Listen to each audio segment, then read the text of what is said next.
Let's talk about cancer a little bit. You've discussed that here just briefly, but one of the questions that we get asked to ask people like yourself is, what do I do when I get that diagnosis? A lot of times we get the diagnosis and we hear, hey, you're in luck, we caught it early enough, I can start you on treatments on Tuesday.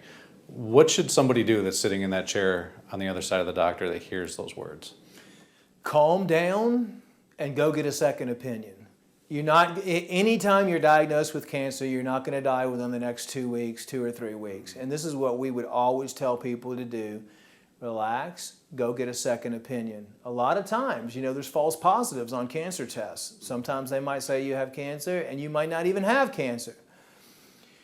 In the time it takes for you to go get a second opinion, search for somebody natural or start doing research on natural therapies for cancer. Whether you decide to go that way, there's 3 things you can do.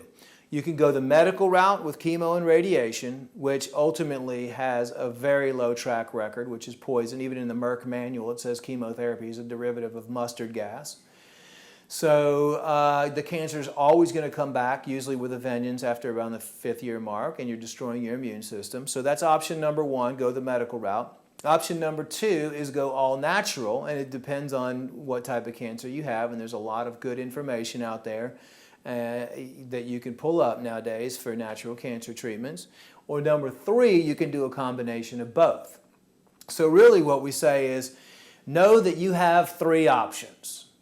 But if you're going to remodel your house, or if you're going to do any type of work, would you want to rush into that, or would you want to take your time and find the right materials, find the type of doorknobs that you're going to want on your doors? That could take months, just finding everything and putting everything together so you can do it the right way.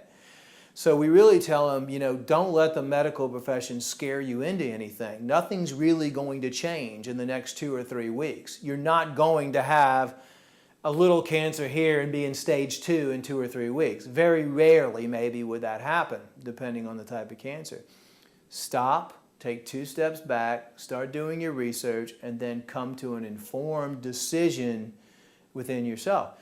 You're right. Basically, there's a fear model. The doctors, the oncologists, they're trained to basically say, you're going to die, we have to start immediately.